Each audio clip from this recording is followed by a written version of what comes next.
నమస్తే, తెలుగు రాజ్యంకి స్వాగతం. నేను మిస్ సంధ్య. మెగాస్టార్ చిరంజీవి గారు మొన్న తెలంగాణ గద్దర్ అవార్డ్స్లో చేసిన కమెంట్స్ ఏపీ ప్రభుత్వం కూడా ఇలా ముందడుగు వేస్తే బాగుంటుంది అనేసని ఆయన కమెంట్స్ చేసిన దగ్గర నుండి ఏపీలో ఈ టాపిక్ కాకపుట్టిస్తోంది.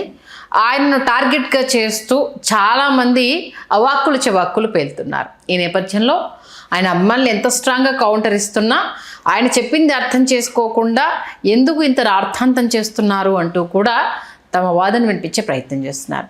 ఎందుకు చిరంజీవిని టార్గెట్ చేస్తున్నారు తెలుసుకునే ప్రయత్నం చేద్దాం. చరిత్రకారులు, రాజకీయ విశ్లేషకులు చిలకటి శ్రీకాంత్ గారు మనతో ఉన్నారు. ఆయన మాటల్లో శ్రీకాంత్ గారు నమస్తే అండి. నమస్కారం సంధ్య గారు. ఒక మెగాస్టార్ అలాగే రాజకీయ పార్టీ పెట్టిన తర్వాత ఏం జరిగింది ఏంటిది అనేది పక్కన పెడితే, సరే తనతో అవ్వలేదు, రాజ్యసభ సభ్యుడిగా అయిపోయారు, తర్వాత మళ్ళీ తన సినిమాలు తను చేసుకుంటూ ఉన్నారు, ఎక్కడ రాజకీయంగా ఆయన మాట్లాడట్లేదు. అవార్డ్స్కి సంబంధించి తోటి కళాకారుల మనసులో ఉన్న దాన్ని ఆయన ప్రస్తావించారు అంటూ కూడా ఆయన తోటి కళాకారులు చెప్తున్న సందర్భంలో చాలా దారుణమైన కామెంట్స్, అంటే ఆయన టార్గెటెడ్గా చేస్తున్న కొన్ని విమర్శలు ఇప్పుడు కాకపుట్టిస్తున్నాయి. అసలు ఏం జరుగుతోంది? ఇది అక్కసుతో, ఓర్వలేనితనంతో, ఒక విధమైనటువంటి అభద్రతాభావంతో కొంతమంది చేస్తున్నటువంటి వ్యాఖ్యానాలు ఇవెంత జుగుప్సాకరంగా ఉన్నాయంటే, ఇప్పుడు చిరంజీవి గారు తెలుగు సినిమా పరిశ్రమలోకి అడుగు పెట్టకపోతే, చిరంజీవి గారు అంటే ఒక మధ్యతరగతి యువకుడు, మధ్యతరగతి లోగిళ్లలో నుంచి నెక్స్ట్ డోర్ బాయ్ అయినటువంటి కొణిదెల శివశంకర్ వరప్రసాద్ అనేటటువంటి చిరంజీవి గారు ఆయన అడుగు పెట్టకపోతే ఇవాళ వందల మంది కాదు వేల మంది తెలుగు సినిమా పరిశ్రమ వైపు కన్నెత్తి చూసేవారు కదా. ఆయన వచ్చి ఆయన విజయం సాధించి ఆయన ఒక శిఖరం మీద ఆయన బావుట ఎగరేసిన తర్వాత మనం కూడా తెలుగు సినిమా పరిశ్రమకు వెళ్ళొచ్చు, ఏ ప్రాంతం అయినా వాళ్ళైనా వెళ్ళొచ్చు, ఏ కులం వాళ్ళైనా వెళ్ళొచ్చు, ఏ రంగంలోనైనా అక్కడున్న 24 శాఖల్లో ఏదో ఒక శాఖలో మనల్ని మనం నిరూపించుకోవచ్చునని తెలుగు రాష్ట్రాల నుంచి ఎంతోమంది తెలుగు సినిమా పరిశ్రమకి, అప్పటి చెన్నైకి, ఆ తర్వాత హైదరాబాద్కి తరలి వచ్చి చిరంజీవి గారిని స్ఫూర్తిగా తీసుకున్నటువంటి వాళ్ళ సంఖ్య ఈవేళ వందల్లో కాదు వేలల్లో ఉంటుంది. ఇక్కడ మిగతా వాళ్ళు చేస్తున్నటువంటి మరుగుజ్జులు, వీళ్ళు చేస్తున్నటువంటి వ్యాఖ్యలు ఎంత దారుణంగా ఉన్నాయంటే, అసలు ఈ వ్యాఖ్యలు ఒక్కొక్కరు చేస్తున్నవి చూస్తుంటే రకరకాల ముసుగులు వేసుకొని వీళ్ళు మాట్లాడుతున్నటువంటి మాటలు ఒక్కొక్కటి వింటుంటే చాలా దారుణమైన విషయం సంధ్య గారు. ఎందుకంటే ప్రజారాజ్యం పార్టీ నెలకొల్పిన తర్వాత ఆయనకి తగిలినన్ని రాళ్ల దెబ్బలు, ఆయన భరించినన్ని అవమానాలు, అవహేళనలు, నిరసన ధ్వనులు మరొకరికి జరగలేదు. ఇక్కడ కాంగ్రెస్ పార్టీ ఏకఛత్రాధిపత్యంగా 35 సంవత్సరాలు పరిపాలిస్తోంది అంటే, కాంగ్రెసేతర ప్రభుత్వం ఏర్పడాలని చెప్పి ఒక ప్రాంతీయ పార్టీ రావాలనుకున్నప్పుడు తెలుగుదేశం పార్టీని స్వాగతిస్తే, తెలుగుదేశం పార్టీ వచ్చిన తర్వాత రెండు పార్టీలు కాదు 2 కులాలు మాత్రమే రాష్ట్రాన్ని శాసించేటటువంటి పరిస్థితి, ఈ తెలుగు రాష్ట్రాల్లో ఉన్నటువంటి ఖనిజ సంపద కానీ, సహజ వనరులు కానీ, మానవ వనరులు కానీ అన్నీ కూడా ఈ 2 కులాలే తమ కబంధ హస్తాల్లో వీళ్ళు వాళ్ళని బంధించి శాసిస్తున్నటువంటి నేపథ్యంలో మూడో ప్రత్యామ్నాయం కావాలి అనుకున్నప్పుడు చిరంజీవి గారు ఆయన నా మనస్తత్వానికి రాజకీయాలు సరిపడవుని అంటున్నా కూడా బలవంతంగా ఆయన రాజకీయాల్లోకి ఆహ్వానించినటువంటి ఒక సమూహం తెలుగు నేల మీద ఉంది. అయితే కోవర్ట్ ఆపరేషన్లు కావచ్చు, కొద్ది నెలల సమయం మాత్రమే ఎన్నికలకు ఉండటం కావచ్చు, ఇతరత్ర కారణాలు కావచ్చు, గోబెల్స్ ప్రచారం కావచ్చు, వీటన్నిటి మధ్య ఆయన పద్మవ్యూహంలో అభిమన్యుడిలాగా ఒంటరి పోరాటం చేశారు. ఆ ఒంటరి పోరాటం తాలూకు ఫలితం 18 స్థానాలు, 17.5% ఓటర్లు, 75 లక్షల పైచిలకు ఓట్లు. అవి ఖచ్చితంగా ఆయన ఓపికకి, సహనానికి, సంయమనానికి ఆయనతో ఉన్నటువంటి సహచర శాసనసభ్యులు ఎవరైతే ఉన్నారో, ఇతరత్ర పార్టీ నిర్మాణంలో పాలు పంచుకున్నటువంటి వాళ్ళు ఎవరైతే ఉన్నారో వాళ్ళు మనం కొంత ఓపికగా మనం నిరీక్షిద్దాం, ఎదురు చూద్దాం, మనం కొంచెం సంయమనం పాటిద్దాం, మనం ఈ పార్టీని మనం విలీనం చేయొద్దు అని ఆయనని జాగ్రత్తగా కన్విన్స్ చేయగలిగి ఉన్నట్లయితే ఖచ్చితంగా రాష్ట్రం యొక్క రూపురేఖలు మరొక విధంగా ఉండేవి. అయితే ఆయనని 2014లో ఏపీ సీఎం అయిపోయేవారు కదా. ఆయనని భయోత్పాతానికి గురి చేసి కార్యాలయం నిర్వహించలేరు, మరొకటి నిర్వహించలేరు, కార్యకర్తలు వస్తే వాళ్ళని ఎట్లా మనం ఇది చేయాలి, ఇట్లా రకరకాల భయాల్లోకి, భయాందోళనలోకి తీసుకెళ్ళిపోయి భారం అంతా ఆయన ఒక్కడి మీదే మోపి మిగతా వాళ్ళందరూ కూడా చోద్యం చూస్తా ఆయన విజయం సాధిస్తే ఆ విజయంలో తాము కూడా భాగస్వాములని చెప్పుకోవాలనుకున్నారే తప్ప, విజయం అనేది అందరూ కలిస్తే సమిష్టి కృషిలో నుంచే విజయం పుట్టుకొస్తుందని వాళ్ళు ఎవరు ఊహించలా. వాళ్ళు చేసినటువంటి చర్యలకి చిరంజీవి గారు, ప్రజారాజ్యం పార్టీ అనేవి కనుమరుగు కాక తప్పలేదు రాజకీయంగా. సరే, చిరంజీవి గారికి అర్థమైంది ఏంటి, విలీనం చేశాను, కేంద్ర మంత్రి అయ్యారు, ఒకసారి ముఖ్యమంత్రి పదవి ఆయన పేరు చాలా సీరియస్గా పరిగణలోకి వచ్చినా ఆయన రాష్ట్ర విభజన నేపథ్యంలో ముఖ్యమంత్రిగా చేస్తే ఆ జీవితాంతం ఆ చెడ్డ పేరును భరించాల్సి వస్తుందని ఆయన తృఢప్రాయంగా ఆయన త్యజించారు ముఖ్యమంత్రి పదవిని. చాలామంది చివరి ముఖ్యమంత్రిగా నేను చరిత్రలో నన్ను చాలా ఇదిగా గుర్తుపెట్టుకుంటారు, అలా గుర్తుపెట్టుకోవడం నాకు ఇష్టం లేదు, ముఖ్యమంత్రిని నేను కాకపోయినా పర్వాలేదని నేను త్యజించాను. సరే, వెలుపలికి వచ్చారు, తిరిగి సినిమాల్లోకి వచ్చారు, ఆయన తనదైనటువంటి ప్రయాణం సినిమాల్లో చేస్తున్నారు.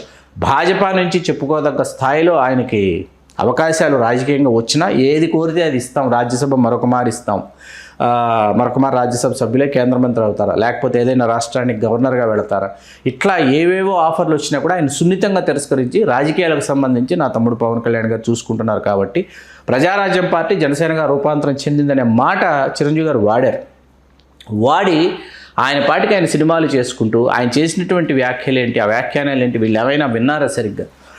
ఇక్కడ ఇస్తున్నట్టు అక్కడ కూడా పురస్కారాలు ఇస్తే ఏమవుతుంది, మరింత మందికి అవకాశం, మరింత మందికి ప్రోత్సాహం లభిస్తుంది. దాంతో ఒక తెలియని ఉత్సాహంతో అందరం పనిచేస్తాము, చాలా అద్భుతమైనటువంటి అవుట్పుట్ ఇస్తామనేటటువంటి అర్థంలో ఆయన మాట్లాడారే తప్ప దానిని చిలవలు పలవలు చేసి ప్రతిరోజు ప్రత్యేక కథనాలు వండి వార్చి ఆయన్ని వ్యక్తిత్వ హననానికి గురి చేస్తుంటే చాలా ఆవేదన కలుగుతూ ఉంది. ఇప్పుడు ఇక్కడ ఇంకొక విషయం ఏంటంటే, కూటమిలో భాగస్వామ్యంగా ఉండి సెకండ్ కేటగిరీలో అంటే డిప్యూటీ సీఎంగా కొనసాగుతున్న పవన్ కళ్యాణ్ గారు అన్న మీద వ్యాఖ్యలు చేస్తూ ఉంటే ఎందుకు మిన్నకుండుతున్నారు అన్నది ఎవరు మిన్నకుంటున్నారు? పవన్ కళ్యాణ్ గారు. మరి ఆ విషయం ఆయన అడగాలి, ఆయన చెప్పాలి. ఈ ప్రశ్నకు సమాధానం పవన్ కళ్యాణ్ గారు చెప్పాలి, జన సైనికులు చెప్పాలి, వాళ్ళు చెప్పాలి ఈ ప్రశ్నకు సమాధానం, నేను మీరు కాదు. ఎందుకంటే వెళ్ళి స్టేజ్ మీద అన్న కాలకు శాసనసభలో చిరంజీవి గారి బాలకృష్ణ గారు వాడు వీడు అంటుంటేనే శాసనసభలో ఉన్నటువంటి జనసేన శాసనసభ్యులు ఎవరూ కూడా ఏ విధంగా కూడా రియాక్ట్ అవ్వనటువంటి ఒక పరిస్థితిని మనం అక్కడ చూసాం. మళ్ళీ ఏమంటారు, బాలకృష్ణ గారి ప్రవర్తన అలాగే ఉంటుంది, బాలకృష్ణ గారి భాష అలాగే ఉంటుంది, బాలకృష్ణ గారి బాడీ లాంగ్వేజ్ గురించి మీకు తెలియదు, ఆ దగ్గరికి వెళితే ఆయన చాచి లెంపకాయ కొడతారు, ఇవన్నీ చెప్తారు. మీకు అర్థమవుతుంది కదా నేను చెప్తున్నది. ఆయన ఏమైనా అనొచ్చు బాలకృష్ణ గారు, ఆయన మాత్రం ఏమైనా ఆయన అంత క్రితం సభలలో ఏమేమి మాట్లాడారు ఏమిటి అవన్నీ ఒక్కసారిగా మనం ఈవేళ ఆ విజువల్స్, ఆ వీడియోలు అవన్నీ ఒకసారి మనం బయటికి తీస్తే ఎంత దౌర్భాగ్యకరమైనటువంటి పరిస్థితుల్లో మనం ఉన్నాము. ఎందుకంటే ఆ ఫలాలు ఉన్నటువంటి ఆ చెట్టుకే రాళ్ల దెబ్బలని ఆయన చిరంజీవి గారు తనను తాను ఎంత తగ్గించుకున్నా కూడా, ఎంత ఆయన లో ప్రొఫైల్ మెయింటైన్ చేసినా తన ప్రవర్తనతో, మీకు రామారావు గారు, నాగేశ్వరరావు గారు, కృష్ణ గారు, శోభన్ బాబు గారు వీళ్ళందరూ అండి, ప్రొడ్యూసర్ వచ్చినా డైరెక్టర్ వచ్చినా సెట్లో లేచి నించోవటం కానీ, లేదా డైరెక్టర్ వెళ్తుంటే రిలాక్స్డ్గా కూర్చున్నా కూడా వాళ్ళు లేచి నించున్న డైరెక్టర్కి ప్రొడ్యూసర్కి ఇచ్చిన గౌరవం కానీ, ఆ తర్వాత తరంలో చిరంజీవి గారు ఒక్కరే అంత గౌరవాభిమానాలు దర్శక నిర్మాతల పట్ల, సాంకేతిక నిపుణుల పట్ల, తోటి కళాకారుల పట్ల అది చేసినటువంటి, అది పాటించినటువంటి వ్యక్తి మెగాస్టార్ చిరంజీవి గారు. అలాగే తోటి ఆర్టిస్టులు, మరి ముఖ్యంగా తోటి హీరోలు ఎవరైనా వాళ్ళ సినిమాలు స్టూపెండస్ హిట్లు అయ్యాయి అని తెలిసింది. First day first morning show అయిపోయిన తర్వాత చాలా పెద్ద హిట్ అండి, అసలు ఆయన కెరీర్లో అద్భుతం అంట, అమోఘం అంటే టాక్ వచ్చిన వెంటనే మీరు ఎవరు ఊహించరు, వాళ్ళ అసలు మీరు నిలువెత్తు బొకే స్వీట్స్ ఎన్ని వాళ్ళ ఇంటికి పంపిస్తారు చిరంజీవి గారు, ఒక లెటర్తో పాటు వెళ్తాయి, చిరంజీవి గారు పంపిస్తారు. చిరంజీవి గారు ఎందుకు అలా స్పందించాలి, దేనికి స్పందించాలి అని ఒకసారి ఎవరు అడిగారు, ఒక ఇంటర్వ్యూలో అడిగితే, నేను ఎదుగుతున్న క్రమంలో, నేను కృషి చేస్తున్న సమయంలో ఎవరైనా నన్ను అలా ప్రశంసిస్తారేమో సినిమా పరిశ్రమలో నేను ఎదురు చూసేవాడిని, ఎవరో అలా నా వెనుతట్టి ప్రశంసించేవాళ్ళు కాదు. మనం ఒక స్థాయికి వచ్చిన తర్వాత ఆ కష్టపడుతున్న వాడిని గుర్తించి వాడిని ప్రోత్సహించి వాడు వెన్నుదడితే వాడు మరింత ముందుకు వెళతాడని చెప్పి చిరంజీవి గారు వాళ్ళని ప్రశంసించేటటువంటి తీరు. పెళ్లి సందడి సినిమా మన శ్రీకాంత్ గారు చేసినప్పుడు విజయవాడలో 175 రోజులు వేదిక జరిగింది, చిరంజీవి గారు ముఖ్య అతిథి. ఆ వేదిక మీద హీరో శ్రీకాంత్ గారిని చిరంజీవి గారు ఎంతలా ప్రోత్సహించారంటే ఆయన ప్రసంగంలో అసలు హీరో శ్రీకాంత్ గారు వెళ్ళి చిరంజీవి గారికి నిలువెత్తు దండ వేసేసి చిరంజీవి గారి సాష్టాంగ పడిపోయాడు. ఆయన జీవితంలో, శ్రీకాంత్ గారి జీవితంలో ఎవరూ అంతలా ప్రోత్సహించినటువంటి వ్యాఖ్యలు చేయలేదంట, ఫస్ట్ టైం చిరంజీవి గారు చేశారు. అట్లా నాట్ ఓన్లీ హీరో శ్రీకాంత్ గారు, ఎనీ హీరో, ఎనీ డైరెక్టర్. ఎందుకంటే రీసెంట్గా నిన్న మొన్న కూడా బ్యాండ్ మేళం అని ఒక చిన్న సినిమా వెళ్ళి కోన వెంకట్ గారు తీసుకెళ్తే ప్రతి ఒక్కరిని వాళ్ళ వివరాలు కనుక్కొని పేరు పేరున మాట్లాడి ఆప్యాయంగా పలకరించి తన దగ్గరికి ఫోటో సెషన్కి వస్తూ ఉంటే చేయి వేయబోతూ ఉంటే సెక్యూరిటీ గార్డ్ ఆపేస్తే ఎందుకు ఆపుతున్నావు వేయనీవు అనేసి అని రాని దగ్గర తీసుకొని ఫోటో తీసుకొని ఎన్నున్నాయి చెప్పుకుంటూ పోతే అలా నిజంగా చేసిన పదాలు అంటే ఆయన ఆ మాటలు ఏంటి వీళ్ళ అర్థాలు వీళ్ళు భాషలు చెప్తున్న వాటి ఏంటి అనేది సంబంధం లేకుండా దొరికింది కదా అంటూ ఉదరగొట్టేస్తున్నారు నిజంగా. ఆయన కెరీర్ ఏంటి, ఆయన సాధించిన విజయాలు ఏంటి, ఆయన అధిరోహించిన శిఖరాలు ఏంటి, ఒక్క ప్రజారాజ్యం పార్టీ ఒక్కటి తన మీద తీసుకొచ్చేసి మిగతా అన్నీ మరుగున పడేస్తే అది కరెక్ట్ కాదు కదా. ప్రతి ఒక్క జీవితంలో ఒక మచ్చ అనేది కామన్గా ఉంటుంది. అది తెలుసుకొని తప్పుకున్నారు ఇది నాకు సరిపడదు అనేసి అని, ఇది నా వల్ల అవ్వదు అనేసి ఈ రాజకీయ చదరంగంలో ఇరుక్కోలేను అనేసి తెలుసుకొని తప్పుకున్నారు. దానికి ఆ స్టేజ్ పై నుంచి చేసిన అవార్డ్ కామెంట్స్కి ఏం సంబంధం ఉందా అసలు? అయిపోయింది, అది ముగించేశాను నాకు క్లియర్గా చెప్పారు ఆయన. అయిపోయింది నాది, మళ్ళీ నాకు ఈ దారే కరెక్ట్ అనుకున్నారు, వచ్చేసారు. నేను రాజకీయాల గురించి మాట్లాడను, ఆ ప్రస్తావన తీసుకురానని చెప్పారు. అనేక సందర్భాల్లో ఆయన దగ్గరకు వచ్చి నా కోసం వచ్చిన వాళ్ళ కోసము వాళ్ళు ప్రమోట్ చేయడం తప్పితే ఇంతవరకు కూడా ఆయన ఎక్కడ ఏ స్టేజ్ పైన కూడా రాజకీయ ప్రసంగం చేయలేదు ఆయన. బట్ ఇప్పటికైనా ఆ చేస్తున్న వాళ్ళు కావచ్చు, మరి డిప్యూటీ సీఎం పవన్ కళ్యాణ్ గారు కావచ్చు స్పందించాలని చెప్తే చాలా మంది ఖచ్చితంగా స్పందించాలండి. స్పందించకపోతే ఇది అసలు ఎవరు పడితే వాళ్ళు రకరకాల ముసుగులు వేసుకుని మాట్లాడుతున్న మాటలు వింటుంటే ఆయన ఏం చేశారో, బ్లడ్ బ్యాంక్ ద్వారా ఐ బ్యాంక్ ద్వారా ఎంత సేవ చేశారో వీళ్ళకి ఎవరికైనా ఏమైనా తెలుసా? ఎవరికీ తెలియదు కదా. ఎన్ని లక్షలాది జీవితాల్లో ఆయన ఆరోగ్య జ్యోతులు వెలిగించారో వీళ్ళకి ఎవరికైనా తెలుసా? అది కూడా ఎందుకు సార్, సినిమా ఇండస్ట్రీలో ఇప్పుడు వచ్చే కొత్త జనరేషన్ కావచ్చు, ఆ దశకంలో 90s వచ్చిన వాళ్ళు కావచ్చు, ఎవరిని చూసి వచ్చారు? చిరంజీవి గారి క్లాస్ నుంచి వచ్చిన వ్యక్తి మెగాస్టార్గా ఎదిగాడు, కష్టపడితే ఆయన రోల్ మోడల్ ఆయనే కదా అందరికీ. స్టిల్ ఇప్పటికీ కూడా ఎవరు అనేది అంటే మొదట కనిపించేది ఆయనే కదా.